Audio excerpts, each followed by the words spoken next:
Okay, to simplify a rational function.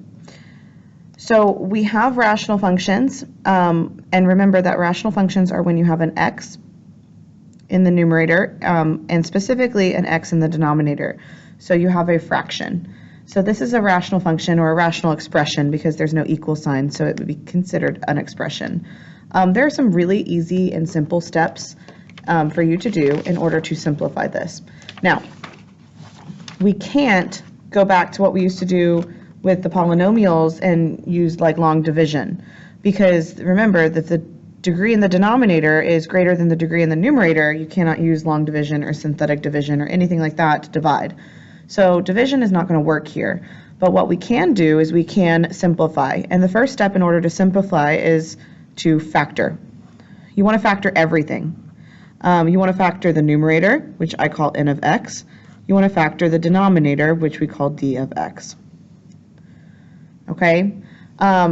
Then, before reducing, you're going to want to state your domain. Now remember, we talked about domain in the last video, stating your domain either in interval notation or just by stating the restrictions. So in this video, I'll do one where we do interval notation, and then the rest of them I'm going to do with interval, with just stating the restrictions. So we'll do an interval notation one, and then most of them will be just stating the restrictions. Now, the third step would be to reduce. 3 easy steps. Once you've reduced completely, then you leave your answer. Sometimes your answer is left as a fraction, sometimes it's left as just a number, but most of the time it's really easily reduced. Now, how do we reduce it? By canceling terms. You're going to want to cancel terms. And terms by, like, when I say terms, I mean like factors. So the factors from before, if you have the factor in the numerator that's the same as the factor in the denominator, then they cancel and they reduce.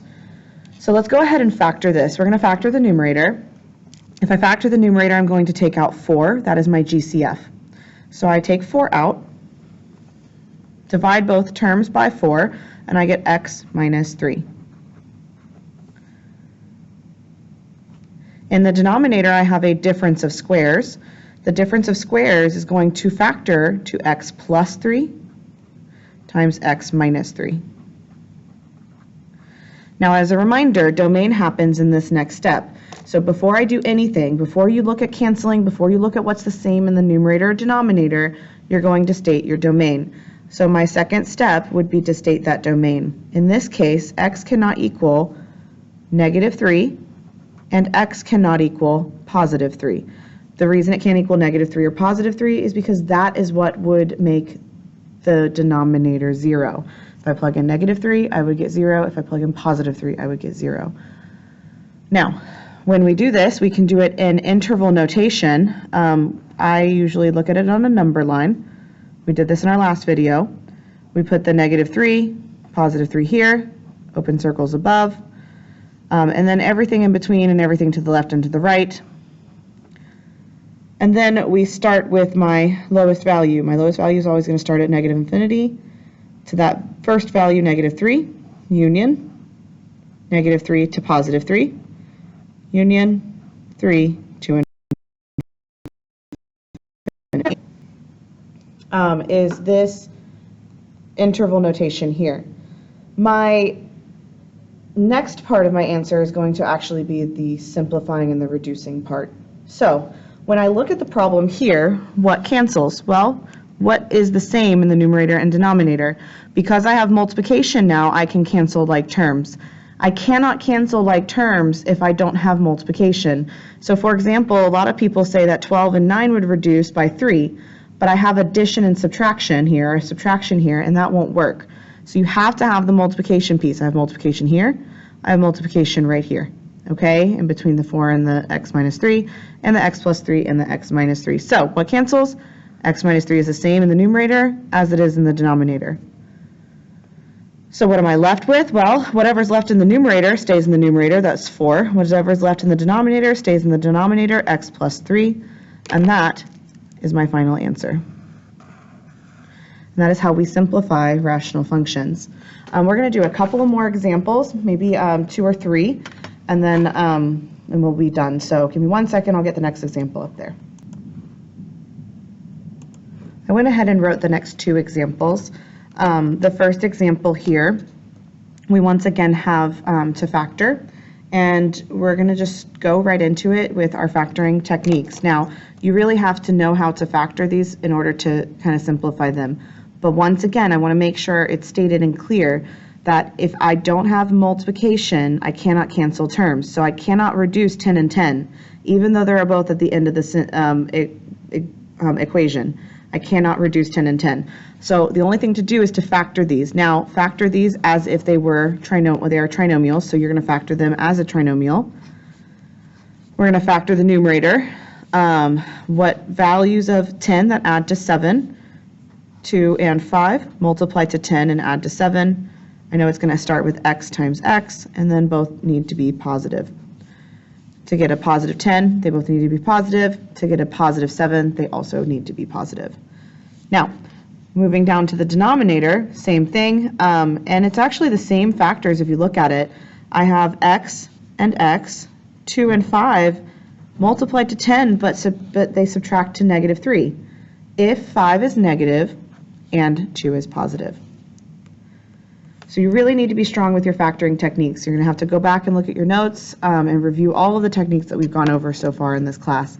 But now the next step is to just don't forget that domain piece. So in this case, we're looking at the denominators here. X cannot equal negative 2 from the first denominator, and it cannot equal 5. And I'm going to be honest, for most of our problems, we're going to just look at it like this. Instead of doing interval notation, I want you to practice both, but just to save time, we can write just the restrictions.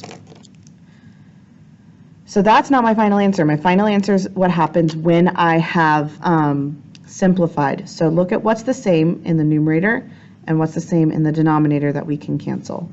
If you said x plus 2, you would be correct. So I'm going to cancel x plus 2. The answer is going to be x plus 5 divided by x minus 5. Now, to give you a little bit of an explanation, this is the domain, right here, is the domain to this problem. And your domain is done before reducing because the original problem is an expression. You're not talking about an equation where things can be canceled and reduced and we're not graphing them. We're talking about an expression which the original expression is what was given even if it reduces. So we always do the domain of the original expression, not the simplified expression. So you can kind of just give you an example there and kind of an understanding why. For this next example, there are no addition subtraction signs. So there's no factoring to be done. But I wanted to go over a problem like this because a lot of students have questions about it. So there's a couple of ways to do this. In the numerator and denominator, we just reduce the numbers and the variables. Now, a couple of ways to do this would be to subtract your exponents. But one way that I like to show my students do this is to list out all the factors. So we're going to leave 24 alone. But we're going to list out the x's. I have 3 x's because x times x is x cubed.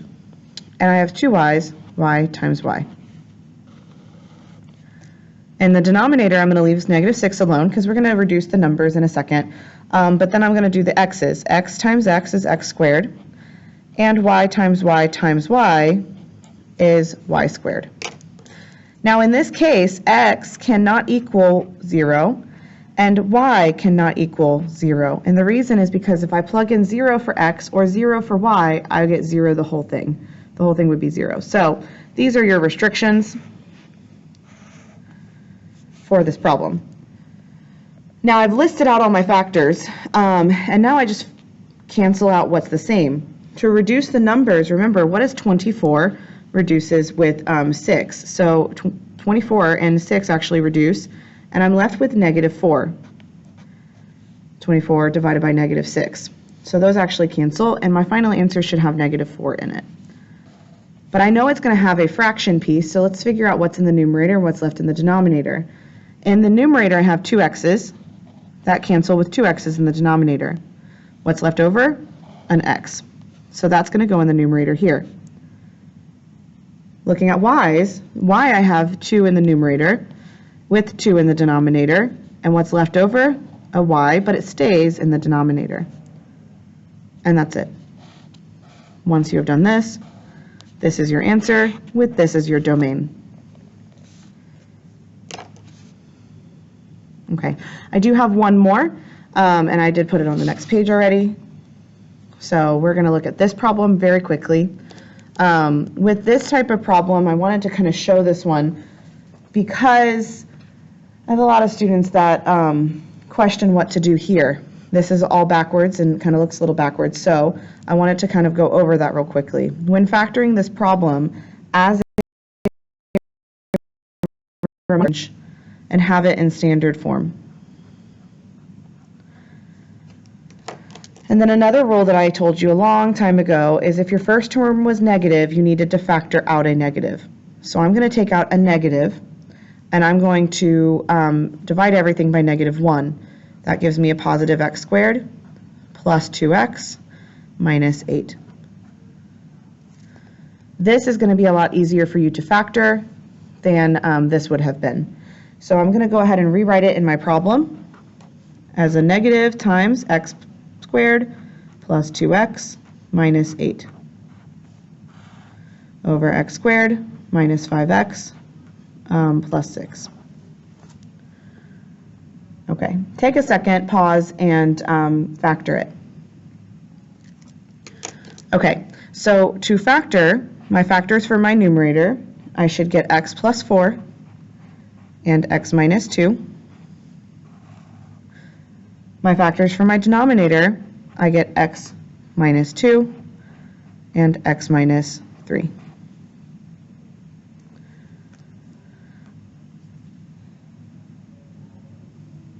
What cancels? Well, x minus 2 with x minus 2. Now that negative needs to tag along. So in your final answer, I should have a negative times x plus 4 over x minus 3. Where x cannot equal, now remember it's before simplifying, 2 and 3. And that's my final answer. Okay, go ahead and go to the classwork for this unit. I believe this one is classwork number 1 for the rational functions unit. Okay, so you're going to go on to Canvas and complete classwork number 1.